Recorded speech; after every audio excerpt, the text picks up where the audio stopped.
welcome to the very first episode of Africa Wants to Hear Your Story, the show where we dive into the journeys of remarkable people on courage, resilience, and truth. We explore the real stories behind the successes, the principles they live by, and the advice they will give to the people who are trying to follow on their steps.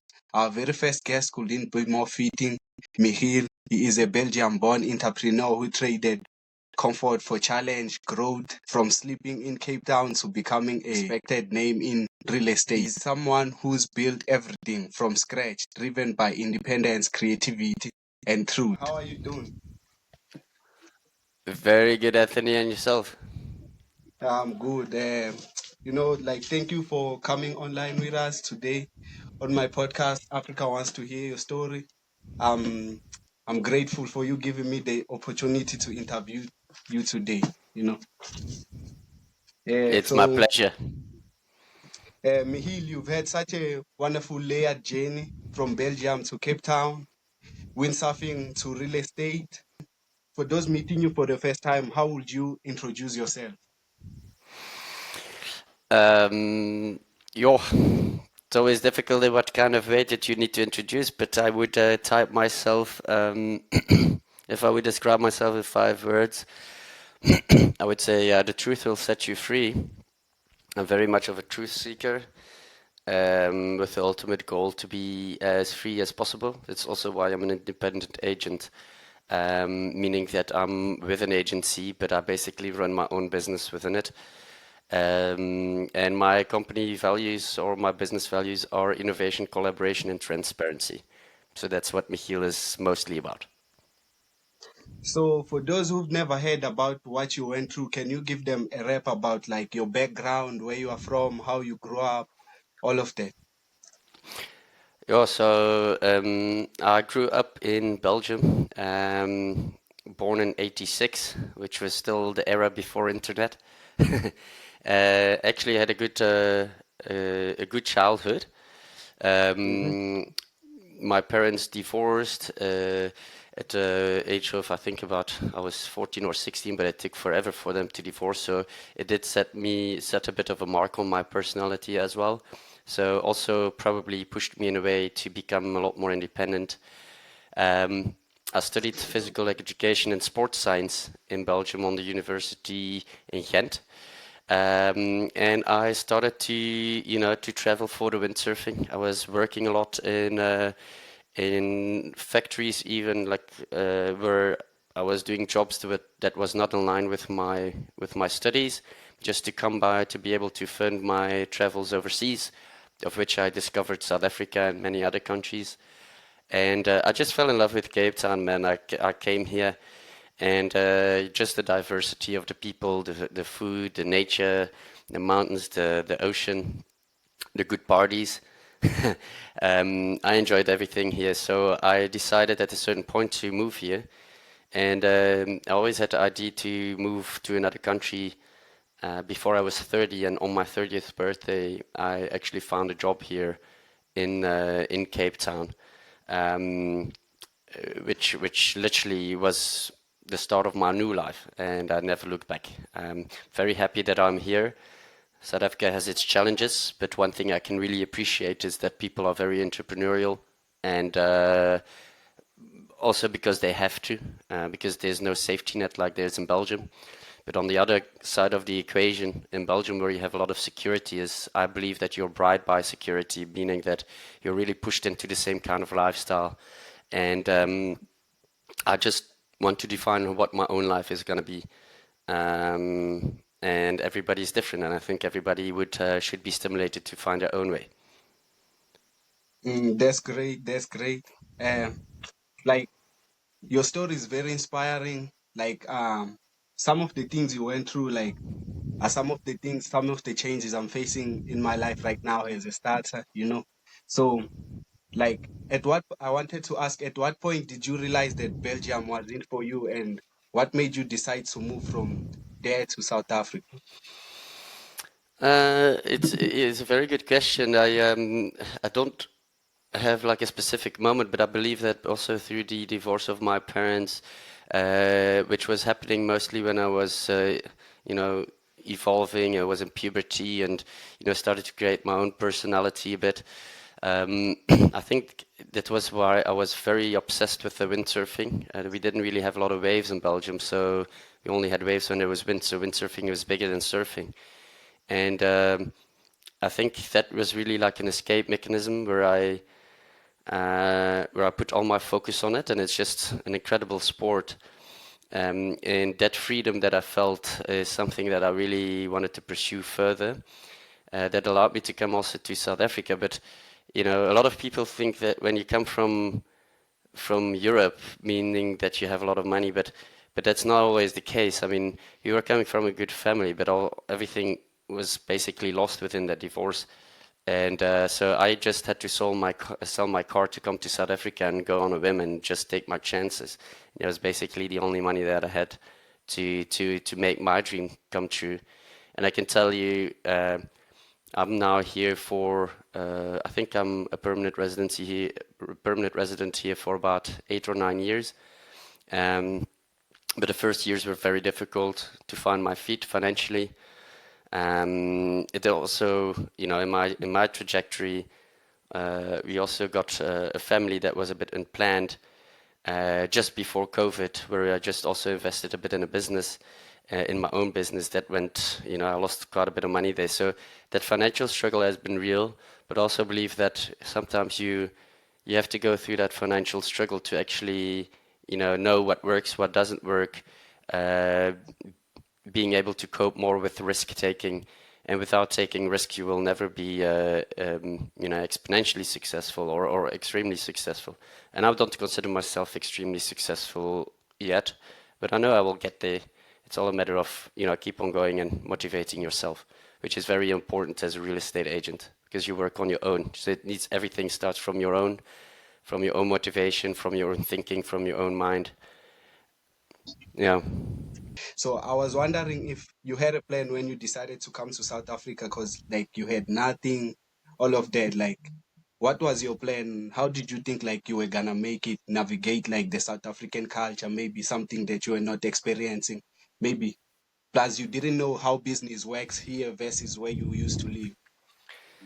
Uh, if I would known then what I would know now on how many things needed to be done to actually get there, I don't know if I would have actually done it. I was also never really a person that had a plan, like a long-term plan. I was very much in the moment. I was very much, having fun, and I'm not at all materialistic. For me, it was just having the experiences, and but with having a kitty, that did change, and you have like a more long-term goal. But I still do believe that you don't have to try to plan too much in the future because there's going to be a lot of things that you don't expect coming your way, whether if it's problems or whether if it's your change of your mind or the changes that, changes of what you desire in the future. So I don't really like to plan like 10, 20 years ahead, and I just take it as it comes and deal with it. And whatever comes your way, make the best of it. You can change it anyway. The only thing you can do is solve problems and make the best of it. You're not talking like you talking about you don't like to plan like 10, 20 years ahead. Like I've actually read a book called 12, the 12 weeks year.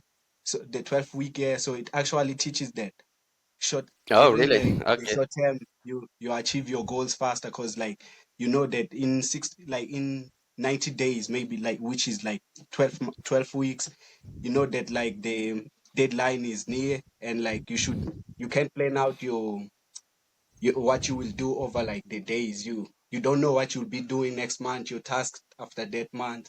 You only can focus throughout the week which you are living in with, and goals are achieved in the moment. So you need to focus your week, plan your week, and that's amazing. Like to hear it from you, it's like an approval that I'm reading the right sources. Yeah, yeah. Once, I think a few years ago when I started my first business that I went flat on my face with, basically. I also ran this book, The Lean Startup of Reese. I forgot his first name.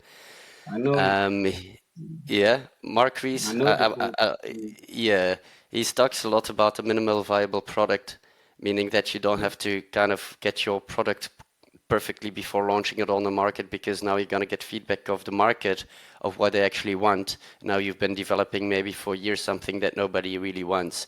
But so maybe your product doesn't need to be perfect. Your product just needs to be out there so that the people that you're selling with, to create your market, to actually understand who your market is and understand what they think is important. And I think that is something that I took with me into real estate as well. Also coming from a background of marketing and so forth, which I found in South Africa, for example, quite, yeah, it was quite, the property industry, I found it quite, well, amateuristic is the wrong word, but on a low level of marketing to be able to scale your business. And I think that is something that I really focused on a lot. Another thing that you actually asked me earlier, which I didn't really respond upon, is to navigate in between into the reality of South Africa. It's been very interesting to me, because you have it's the rainbow nation. You have so many different cultures. It's been quite interesting to adapt to the different type of communication styles, the different kind of values that people have, whether it's for meetings, whether it's for, to close deals on, or yeah, all kind of ways. So a culture group A is different than a culture group B is different than a culture group C. And I think as an agent, especially dealing with a lot of people, is probably going to be, your biggest asset that you can have, is the way how you can adapt yourself in communication, dealing with people. Mm. So, like, I've realized that a lot of people, including real estate agents themselves, like, they're afraid of AI, about of all the new tech that is coming out, like from America, like, and all these other countries like China. So, I was wondering how you are navigating, like, the business sector with the AI issues, the things that are being released, the AI agents, all of that. Yeah, it's a very good question. To be honest, as a real estate agent, I'm not really too pressed about that. If you would be a data analyst, an accountant, a lawyer, an attorney, these kind of things, I think over time will definitely be a threat to you. As a real estate agent, maybe a little bit less, because you work with people and it will only always be based on trust. And I think AI will be helpful to, just the way that social media is actually helpful. Is social media doesn't build your community. Your personal connections build your community. Social media is just good, to stay on top of mind and um, to keep connections with the community that you built, and to grow it and to be more connected with those people and to scale it. And I think AI is the same way. And I think it actually helps me a lot, artificial intelligence, to understand what my rights are, how to exert some more power to, for example, bigger players that have a lot of funds, or a lot of influence. And knowledge is power, and that's actually always why I am never stop learning. I really love to learn about any topic, really. And I sometimes have the weirdest things that I'm looking up, but then instead of Google, I use AI, but AI goes so much further than that, also to automate your business. And I think to automate your business and to scale it, I'm nowhere where I want to be with AI. But at this point in time, the most important part is still the communication with your clients and the professionalism that you deliver to them. Mhm.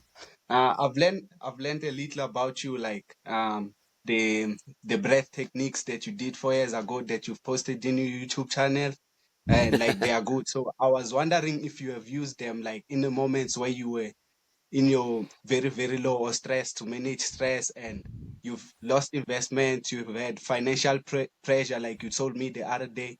What helped you hold on to the line and not quit when things felt overwhelming?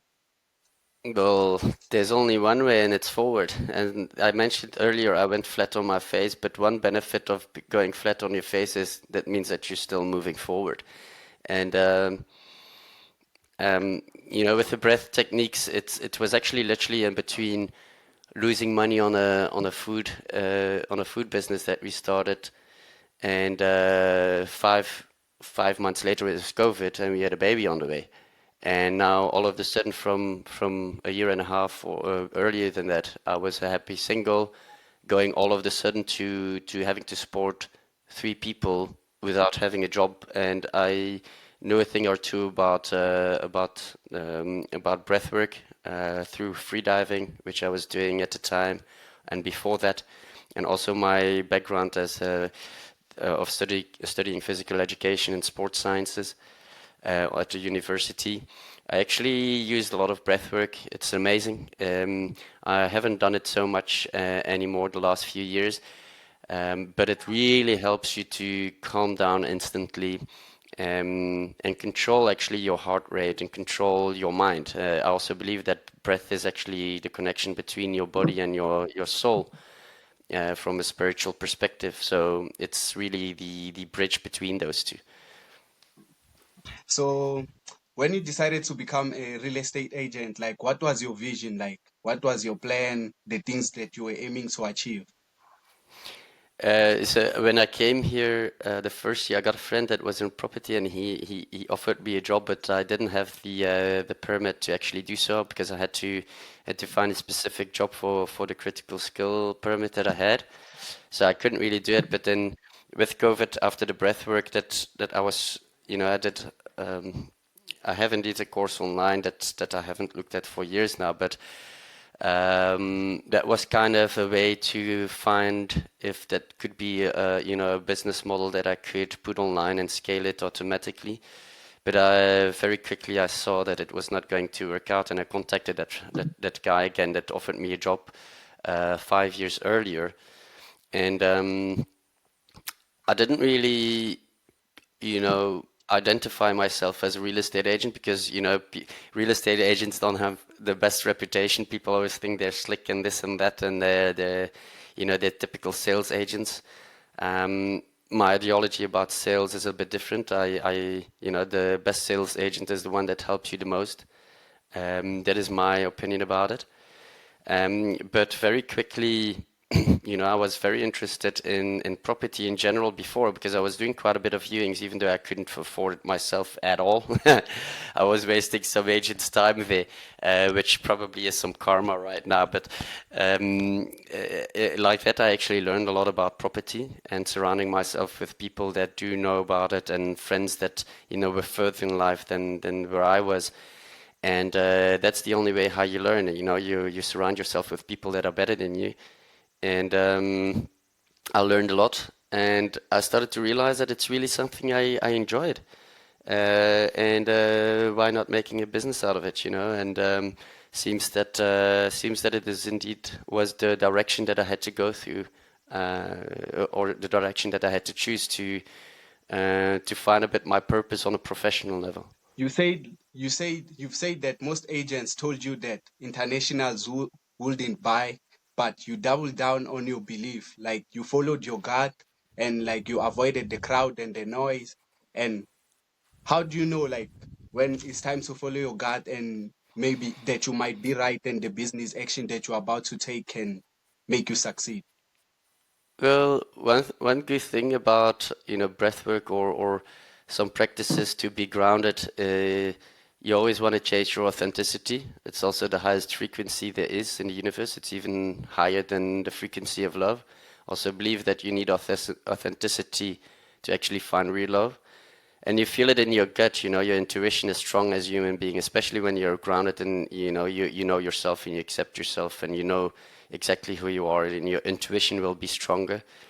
And indeed, people said like, oh yeah, international sales, this, that. But I'm an international. I bought a property, and then I understood like, hey, I had to figure out a lot of stuff for myself, how to get money over, or how to get a bond, or how to as an international then and so forth. And I didn't really focus only on internationals.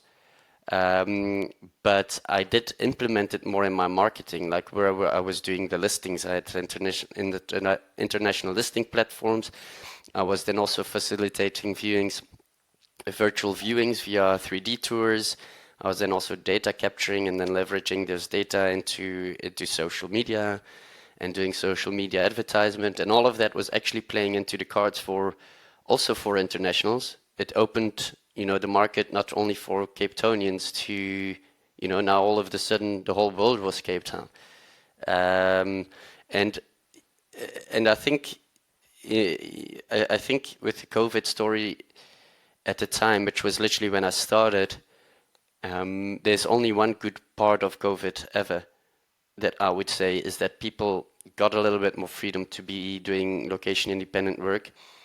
And I believe that got a little bit out of hand in Cape Town, especially in Cape Town, where all the internationals were now being able to come here, work here, and live here for X amount of months.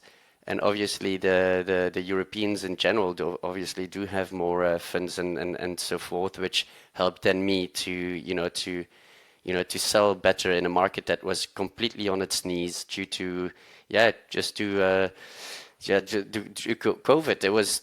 There was nothing going on, like nothing, and I was still selling. Sometimes I think 85% of that first year was to internationals, and the internationals were paying cash, and it really was a blessing because otherwise I was going to be in complete financial stress. Then I wouldn't have made it.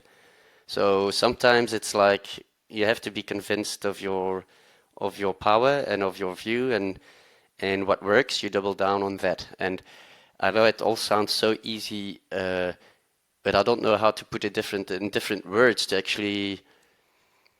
Um, yeah, I don't know how to put it differently than that, even though it sounds easier than it really is, you know.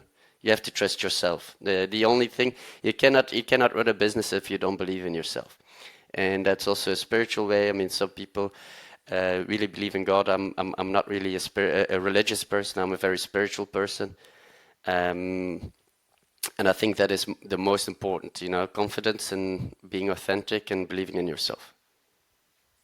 Um, when you gave me a short introduction of yourself back on WhatsApp, like me personally, I related with some parts of your story. I even like think your life deserves a movie because like it's kind of similar to like the movies that we watch of some entrepreneurs who came from nothing and made it. So for those people who feel stuck where they are, maybe with no job qualification or connection, what's your advice if they want to take the leap and start fresh like you did when you left Belgium? Again, I wouldn't have been able to do it if I didn't have a group of people around me that that not necessarily help you professionally, but that can motivate you, and that motivate you also not necessarily by trying to motivate you, but where you look up to, that to see like that's where I want to be. I had the blessing to be a surfer and make very easily connections with people through my hobby, via surfing. I also like a festival sometimes, and then you meet people there, and all of a sudden your community is really starting to grow, and that's really what you need. You need to have people that are close to you, that start to believe in you, that see your success, and from the moment you become successful, it will leverage. But if you really need to jump from nowhere to there, get the right people next to you. If there's people that are gonna suck energy from you, or try to put you down, or just it's very harsh, but you have to cut them off. And I've done this before, in not even in South Africa, but in Belgium. If they're sucking energy out of you, you need to love yourself first. You put yourself first, and your life is gonna change. There also is saying that you become the average of the five people that you hang out with the most. I believe that's very true. I'm also a very big fan, like a lot of people are not a big fan of him, but I'm a big fan of Jordan P. Peterson. I think he's a very smart man, a very grounded person, especially from a psychology perspective. And listening to podcasts, like yours. Yes, yes. It Yes, if you don't have the people around you that you actually want to have around you, man, YouTube is full of very good podcasts of people without bullshit, where you can learn from of any topic. I, for example, at the time you talked about that you listened to Ryan Serhant's books or podcasts or whatever it might be.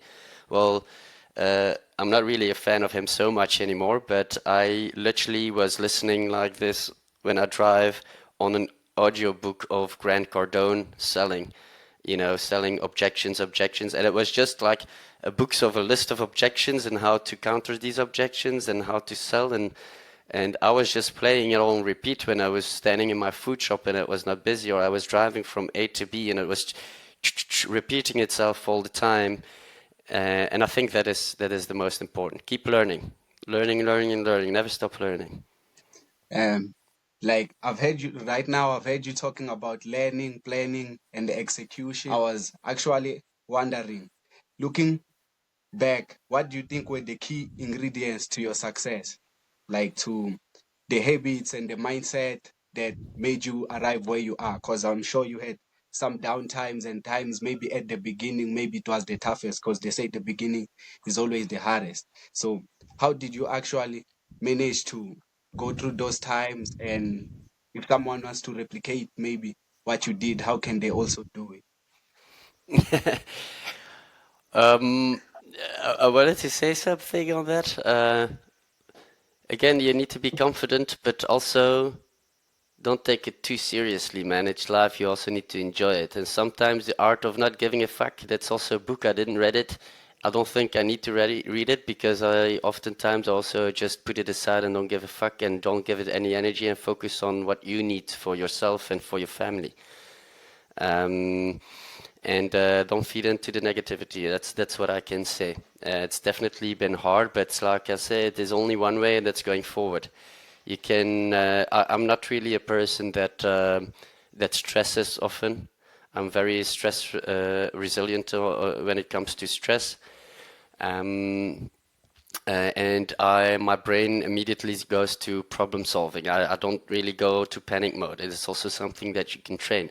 They even train that in the military. So if something happens and you're gonna panic, and then you're already lost, man. Like you need to calm down and you need to go immediately in problem solving mode. And when you can do that, uh, more successful than not, then you will grow.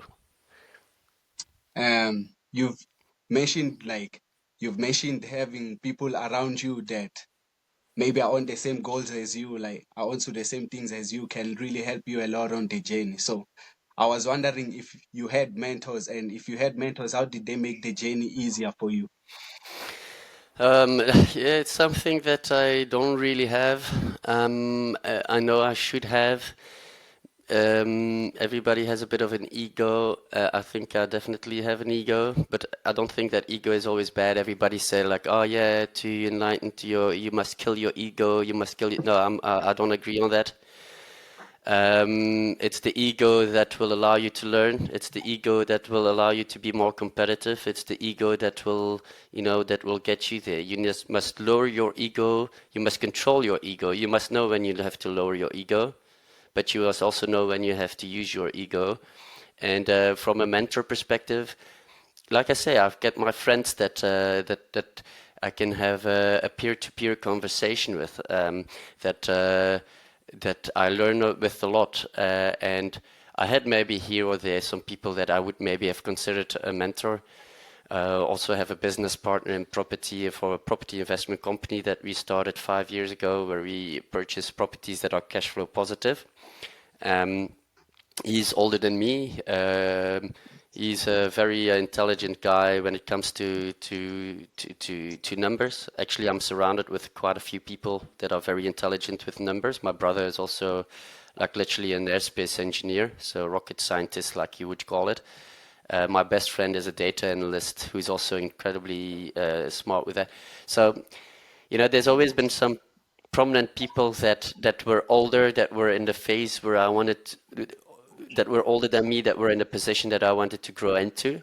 but I also don't want to limit myself to become that person. I just want to grow indefinitely, and your mentors, they can be there, but you can always change mentors if it needs to be, if your goals change or your goals become bigger. And but yeah, do I call them mentors? I would prefer to call them my friends, to be honest. Yeah. Because my friends, they range between 20, I'm 39 years old. My friends are ranging literally between 25 and 65 years old. I mean, I get friends that I'm gonna go for a party now with friends that are 55. I mean, I don't care about age, it's about what people put out for you and what you put out for people. And if you put out the good things for people, for the right people, they will help you. They will help you with knowledge or whatever you need, they will help you. Like, and for those who are watching this, who may be watching this podcast from home, they might be thinking like you are one of the people who usually go to this podcast who act nice, and then in real life they are not they are bad. But I've seen you, like, I'm a stranger and you gave me a chance, and I wanted to say you're a nice person to those who don't know. So the next question is, I'm sure you've had a lot of plans in business, real estate. Like, how do you execute plans? Like, for those who don't know how to execute, the beginners and etc. Like I started a few businesses, and you always need to start with a business plan.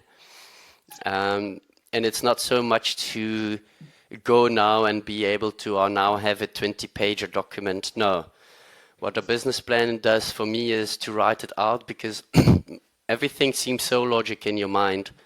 But once you put it on paper, you start to see that there's actually a lot of holes in it.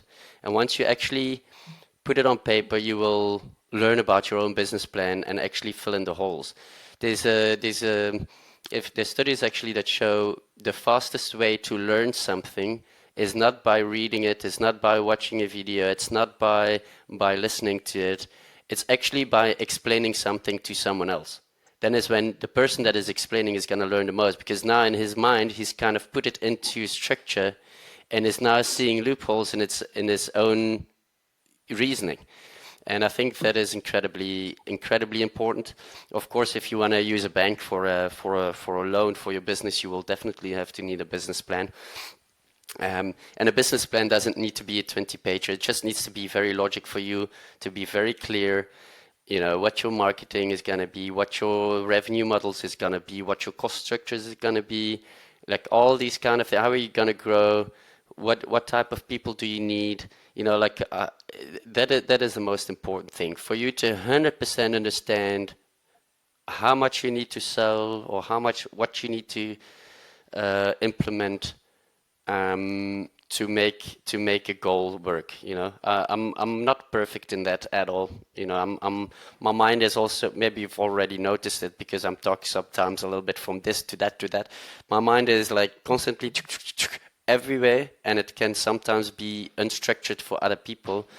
And that is why you need to have something on paper, so it's structured. And if it's structured for other people, it's structured for you, and it's going to be more clear what your direction and your goal is going to be. The other day you said like you're a truth seeker. You might have some views that others find controversial, and there's this book called what is it? It's the 0 to 1, like, where the author talks about like there are some what are your truths that most people don't know. Like, I don't remember how he put it, but something along the lines. Like, what are those controversial views that you think you have that most people what are those views that you have that most people would think they are controversial? Yeah, I said that my personality is a vessel of unpopular opinions, but it doesn't make them not truthful. I'm a truth seeker, um, and I believe in any kind of topic. I'm very educated with a lot of different topics. I'm also not discussing all the topics with everybody. I've learned that sometimes it's better to keep it for yourself. But if you're looking at how the whole world is built, everything is a lie. It just, that, unfortunately, very unfortunately, everything is a lie. as much from the pharmaceutical industry as much as how the the financial the financial world is built up, from spirituality and religion, from every single thing. And you need to decide for yourself what is what you want to believe or what not. But belief oftentimes is the opposite of objective truth. So it's very, yeah, we can probably do 100 podcasts about that. But I mean, I'm not here to offend anybody. I'm also not gonna say like this is what I believe and this is what you believe and you're wrong and I'm right. I have my way of thinking, but I'm respectful to anybody their belief system, and I not talk only about religion or anything like that. Um, yeah, that, that I don't know if you do you want some examples. That's difficult. For example, yeah, the pharmaceutical industry, like COVID, is actually a very good story about that. There's a lot of control that has been exerted. You must always look at what is the game plan, what is the reasons why they do this, what is the reason and when you follow the money, you follow the truth most of the time. And I think, especially with the COVID story, it's probably one of the biggest crimes against humanity. What they have been putting in people, and it's all coming to light. And whatever you listen to the media or the mainstream media, which is controlled, like 85% of the world is controlled by the same people, then if you're gonna listen to the media, you're gonna be brainwashed. And I think as an independent thinker, you need to cut away from that. Or you can look at it, but you must definitely also go and find independent independent media. And that's why I was mentioning, go and on YouTube and look for very good podcasters like the Huberman Lab or like Jordan B. Peterson, and people that are experts in their field but are not belonging to some corporation, that actually cut away. Zach Bush, incredibly intelligent guy, cut away from. Look at people that cut away from corporations to actually are truth seekers and start their own independent media channel to educate the people. And to those people who don't believe that they can find the truth online, who think a lot of things are hidden, which me and you both know that is not true. Like, it's just that when someone says how, like, the key to success, it sounds so simple to the point where most people don't believe. Like, what are your three truths that you have found to be working for a lot of these individuals you listen to online? Well, it's not really that I quote someone, but myself, I think what I always say is the natural design, the natural design is the source of all solutions, and the cultural design is the source of all problems. And it's not that I'm not a cultural person, but if you look at what is culture, man, like it's just divide and conquer, and the biggest wars and the biggest numbers of death are coming from people that have their belief system and believe different things. But if you go to the natural design, we're all one and the same. So what is the cultural design? Like I like to go surfing in the morning. Why? Because I wake up, I got the sunlight in my eyes, I got my bare feet on the ground, I got the water on my face, I got the social aspect. I'm doing some physical activity. My day started in the morning. I already ticked the box, so my day is already a good day. Or you want to go and party at night, take 5 lines of coke, and put your face full of Botox, and then you're gonna go and be extreme and thinking of your belief system, and you're not accepting to well, whether you are pro-Palestine or you're pro-Israel or whatever. What does it matter? Like go to the natural design. Go to what is working for you. Go to when we were in the early stage of our evolution, if you believe in evolution, but like what were we eating? I mean, we were not eating all of that processed crap. We were not even eating weeds and stuff like that. Yeah, we are not designed for that. Like, and all of these things I feel also are now more and more coming to light. There's a bit of an awakening also happening. If you look also more from a spiritual perspective, like people are waking up, and social media and independent media are definitely very helpful in that. And I believe we are living in a very interesting time. But in the end of the day, the natural design will always be the source of the solution. Um, like we've talked a lot about entrepreneurship, about your values in life. There's one topic that I haven't touched that I would love to touch. Like the other day I was talking with my friends about the fact that there's this guy who went out of space and he skydived from there, from the space station. From he works, I think he works for NASA. I saw him on the Red Bull channel. So like things like windsurfing, and me myself sometimes I wish to one day I wish to do one of those things, like succeeding just for having money and not living life. That's not my vision, you see. So I wanted to ask, like, how important is fun to you in your life, and how do you think having fun changed you and made you feel better even when times were bad? Yeah, man, I think that fun was probably the number one purpose of my life before I got a family. And I think it is important, but what is more important is to find a purpose.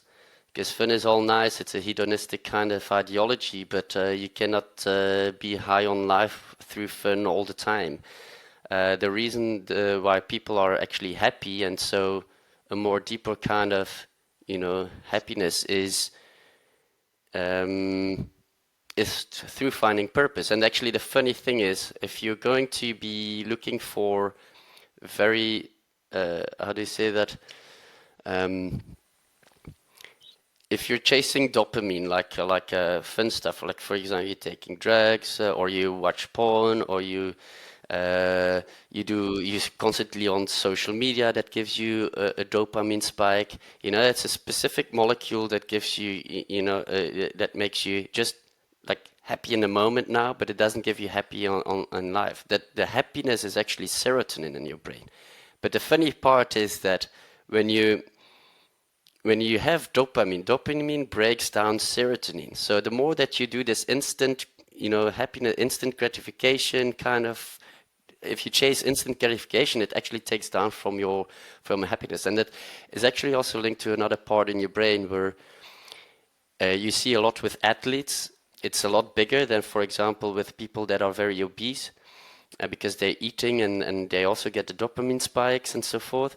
That is, people that are every day doing something they don't want to do, but they do it anyway, they actually become a lot more happier because they actually invest in themselves for their benefit in the future, and they are a lot more happier. And also, I think when you mentioned the guys jumping from the space station, you mentioned fear. I think fear is something that is also incredibly interesting, because you cannot be brave if you don't have fear. So fear is nothing to be afraid about in some degree. Um, but it will help you. But it's also oftentimes I find, if you're fearful of something, it's oftentimes also the universe, or some people will call it God or whatever, to actually get your attention to say like, hey man, look me in the eye, and this is actually where your purpose lies. To give you a bit of an idea, like I don't really have the best relationship with my dad. I mean, I don't really speak to him so much. I don't really seem like last time I think I was 16. That's like 23 years ago that I saw him, and then maybe I saw him a few times in between. Um, he was a car salesman, and he built from a car salesman to having 3 auto shops, and then basically after the divorce, yeah, basically lost it all. Um, And I actually kind of probably unconsciously or subconsciously didn't really want to go to that route. But at the end of the day, I was very scared of sales in previous jobs. I felt I sucked at it, you know. I thought I was very bad at it. Up to the point that I made a decision to go to real estate, and turns out that I'm actually very good at it. But it's something that I actually blocked off for myself because I kind of was fearful that that I was turning into my dad. But at the other hand, you know, it's still it's right there, and you can't to try to avoid it. But once you actually look it in the face and you take it on, it might actually be right there that your purpose lays. Most people are very afraid to actually achieve what they want, because you must be very very careful to wish to get what you wish for, you know. Yeah. Like when it comes to fear, I have two quotes to share with you. Like one of the quotes are, I got them on my wall on my room. I wrote it myself. So like I took it from somewhere, but I wrote it. So the first quote says, fear is not the like courage is not the absence of fear.